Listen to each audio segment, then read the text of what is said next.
Love and Healing with Authors Alcove. Today, I have Elizabeth Kipp, the best-selling author of The Way Through Chronic Pain, Tools to Reclaim Your Healing Power.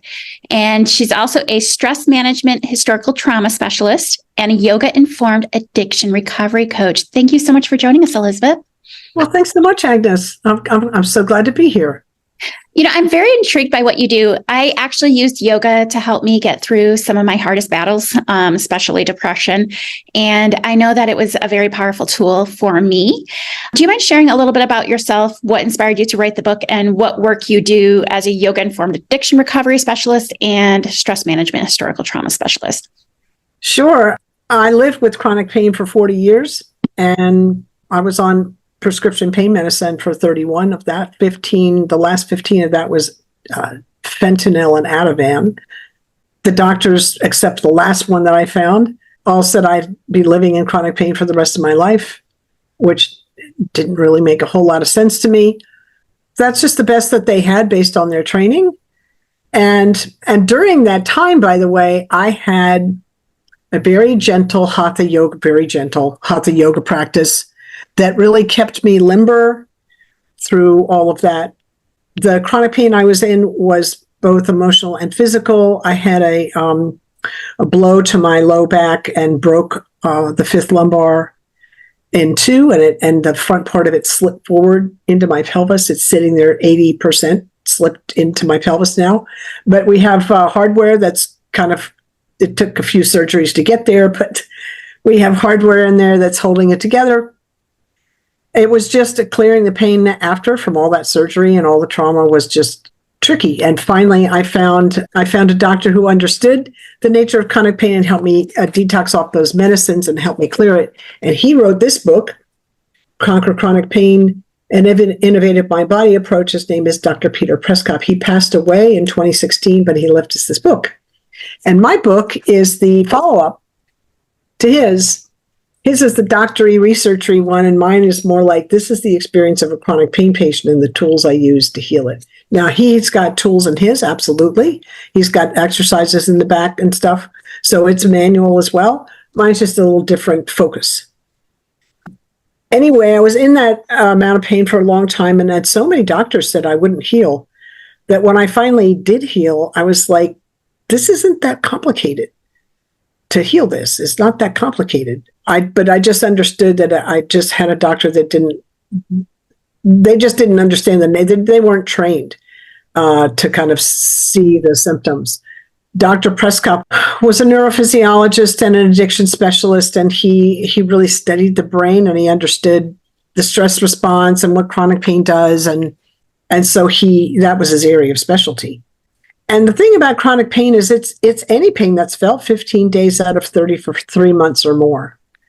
Physical, mental, emotional, spiritual, financial, any pain like that that's felt 15 days out of 30 for 3 months or more is chronic. All those different kinds of pain I just labeled, they all send the same signal to the brain: it hurts. So the brain can't tell the difference between a broken bone and a broken heart.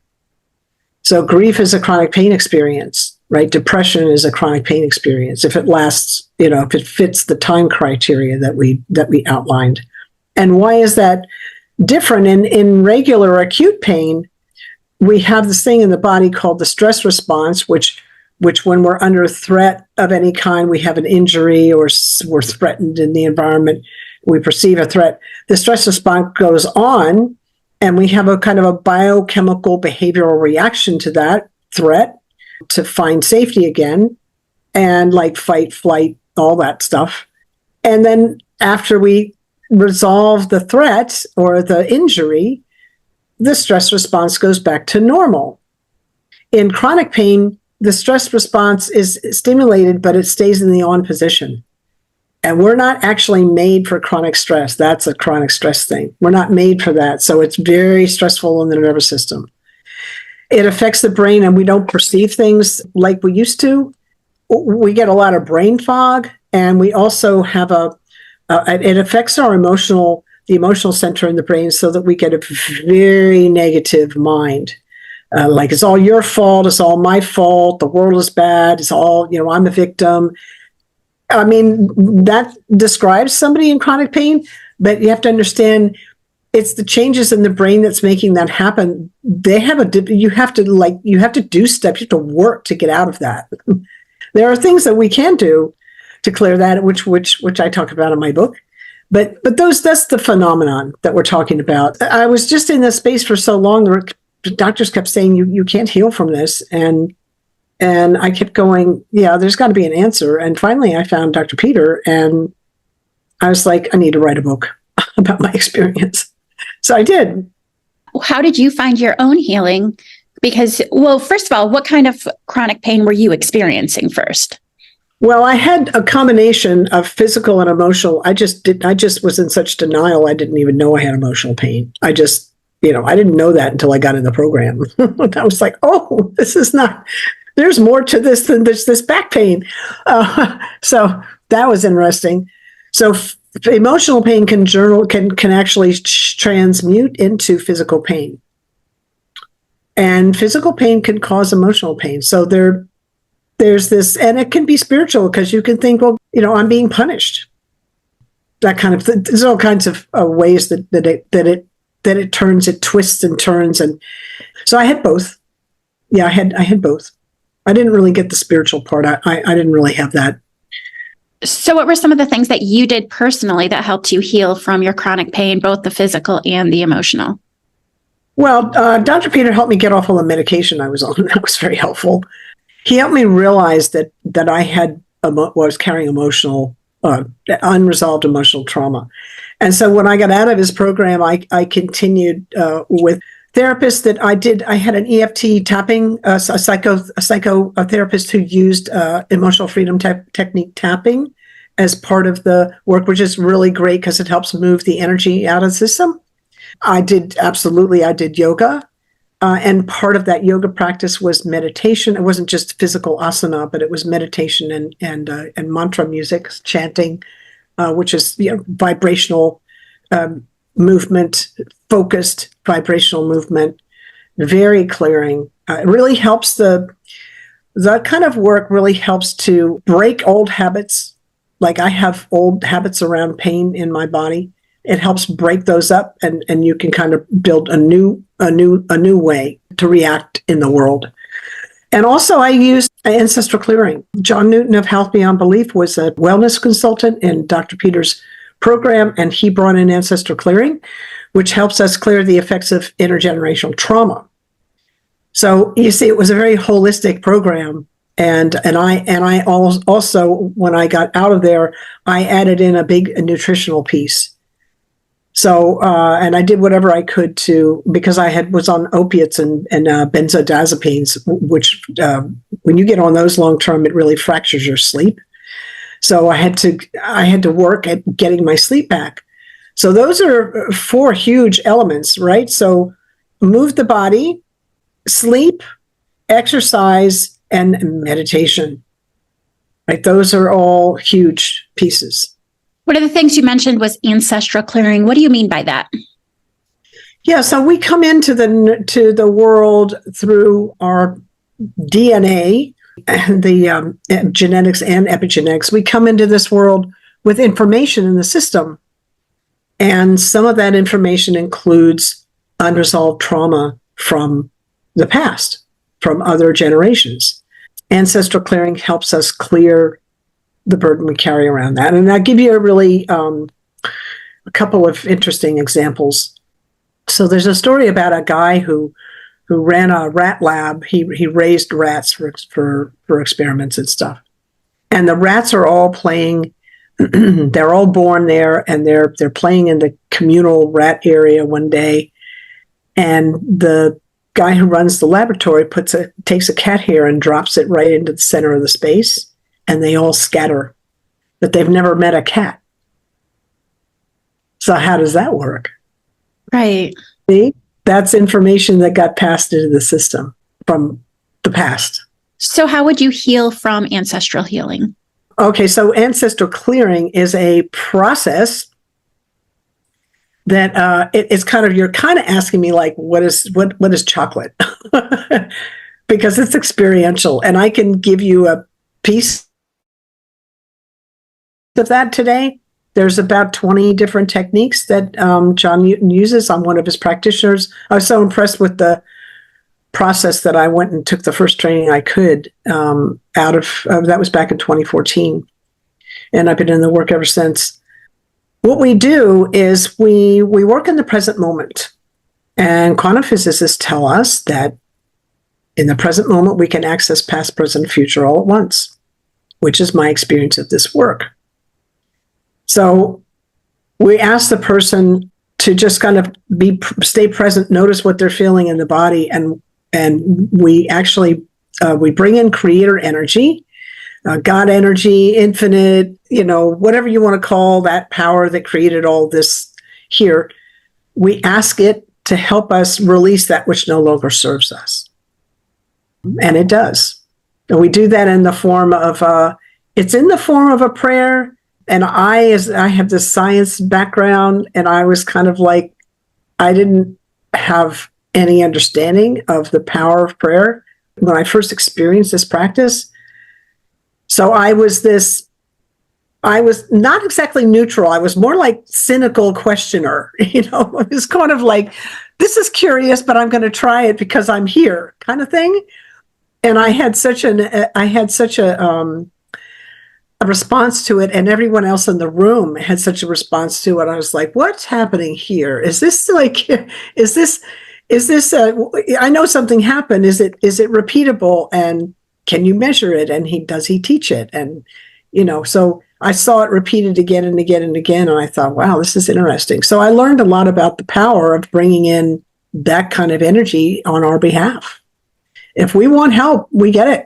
We may not get it the way we expect it, but we get the help. What are some of those techniques that you can use to help you with? I'll give you an example right now. For you said you're coming down with maybe feel like you may be coming down with a cold. Yep. Yeah. So let's just kind of include that in the clearing. And we don't, now let me make it very clear. We don't make claims that we can heal anything in this practice. We're addressing the spiritual aspects of people's experience. That's what we do. We're not doctors and we're not therapists. We're practitioners of this work. So very clear about that. Anyway, so it doesn't matter whether you're listening to this live or listening to it recorded. It's equally powerful in both spaces because we're all doing the work in the present moment, which affects past, present, and future all at once. So everyone listening to this, if you could just notice what you feel in the body, kind of sensation, like I feel my bottom on the chair and I feel my feet on the floor and I feel the pressure of the turtleneck on my neck here. I'm feeling a little bit of tingling in my right cheek. Yeah, and I've got a little bit of, on the right side in my belly, I've got a little bit of tingling there. So kind of like the sensation. I'm feeling the sensation, right? So get a handle on that. Notice what the number is from 0 to 10. I'm giving myself about a 4 out of 10 in intensity. And then I want everybody to just stay present in the sensation, breathe normally, and as these words pass over you.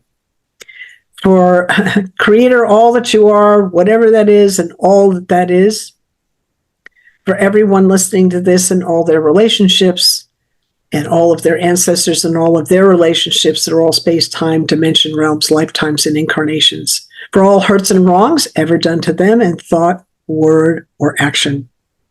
Any hurt or wrong they did to others, whether knowingly or unknowingly. Any hurt and wrong they did to themselves, please help them all forgive each other, help you all forgive yourselves, find peace with one another, and find peace with yourselves. Please and thank you. We use the word forgive, meaning offer up that which no longer serves us. For all war, battle, Holocaust, genocide, persecution, slavery, injustice, persecution of any kind, oppression, misuse of power, position, authority, politically, spiritually, medically, or in any other way. Please help you all forgive and release one another. Forgive and release yourselves. Find peace with one another and find peace with yourselves, please, and thank you. For any time you weren't supported cherished and nurtured the way that you needed. Anytime you weren't able to support, nurture, and love others in the ways that you needed. And anytime you weren't able to love yourselves.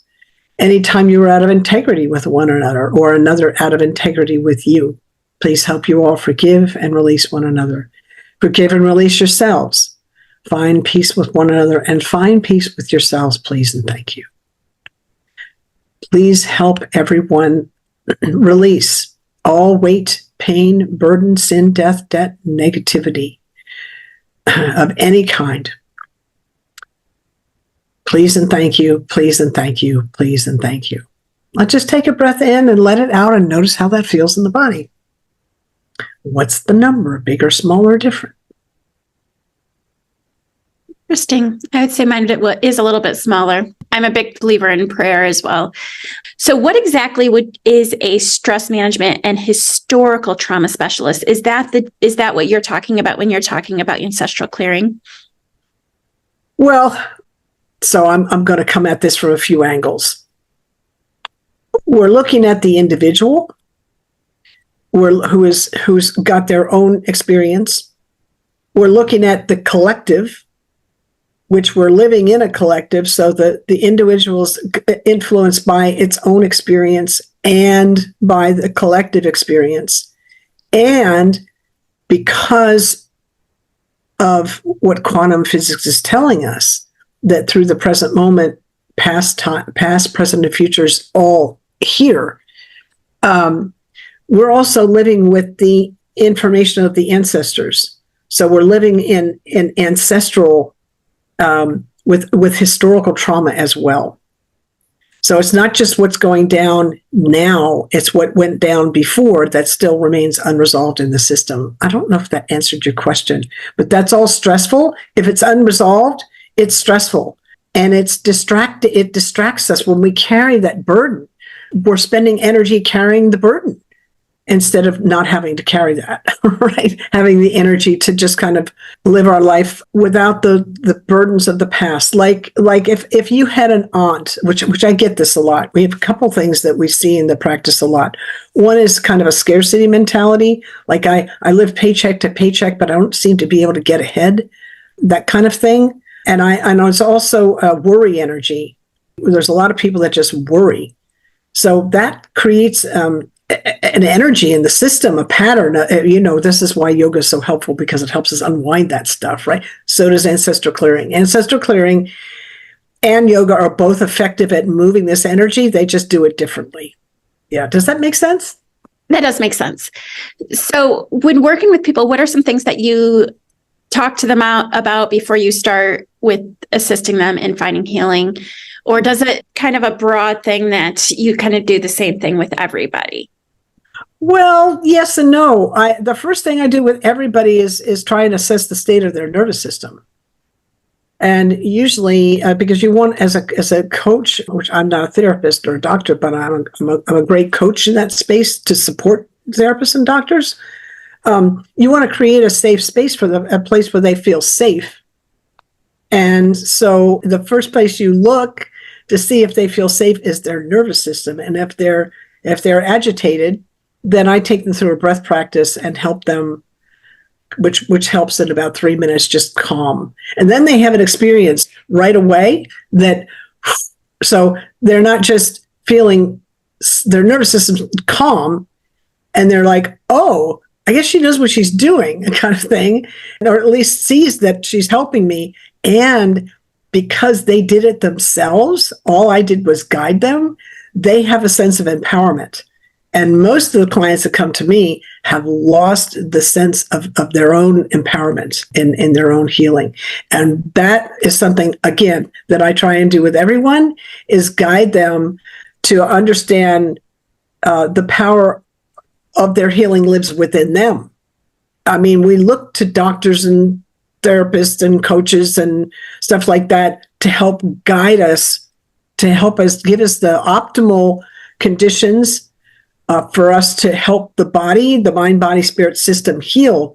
But the healing power is inside. Doctors can set a bone and stitch up a wound, but they can't tell the body how to heal. Only the body knows how to do that.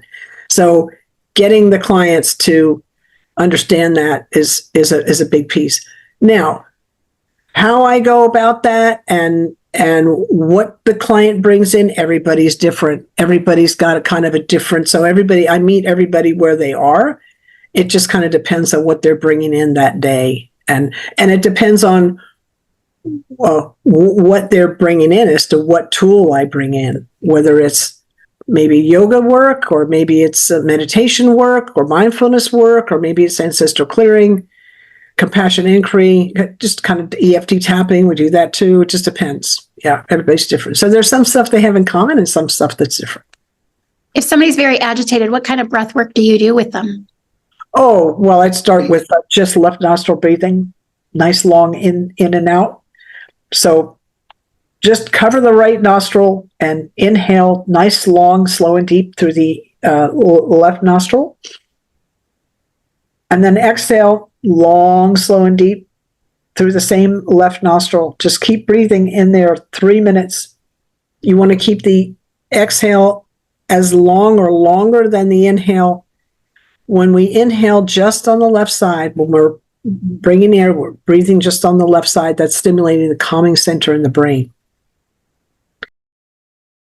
I've heard of alternating nostril breathing, but I hadn't heard of just the left side. Yeah, so left nostril breathing stimulates the calming center in the brain. Right nostril breathing stimulates the energizing center in the brain. And if somebody's super agitated, I'm going to bring them into the calming first.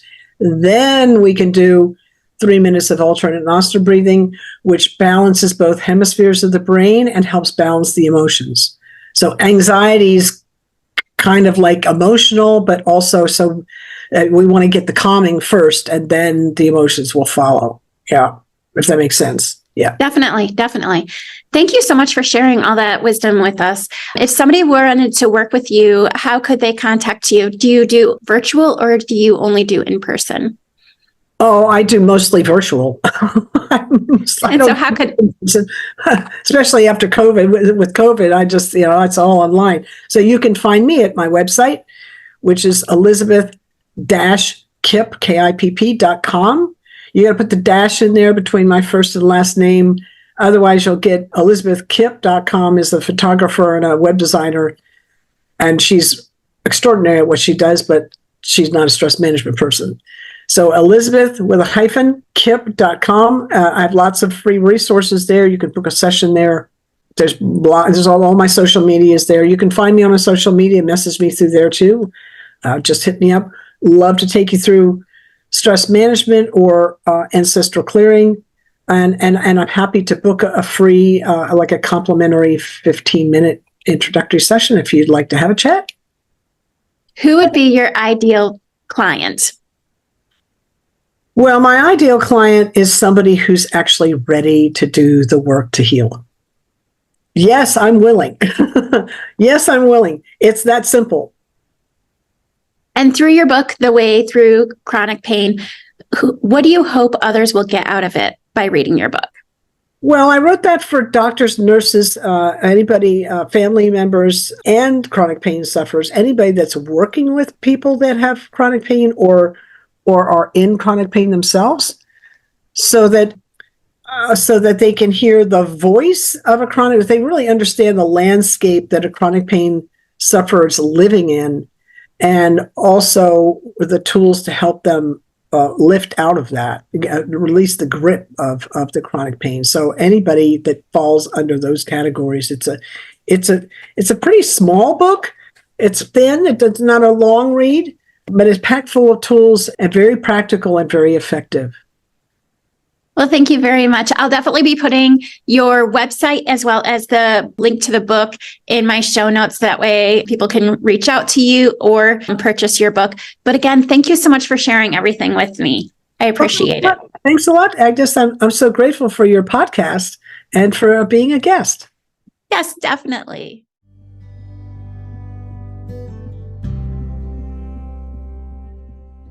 Thank you so much for listening to today's episode of Authors Alcove. We will be back next week on Wednesday, where we will have a writer share yet another piece of work. Also, every other Tuesday, we do learn from experts such as editors, marketing execs, book cover artists, illustrators, and more. If you are interested in being a guest on our show, feel free to go to authorsalcove.com, go to the podcast tab, and then click on Be a Guest. If you're looking for a healed heart, hop on over to our sister podcast, Strength, Love, and Healing with Authors Alcove. You can find that on Spotify and the Apple Podcast. Thank you so much for listening today. Have a great day.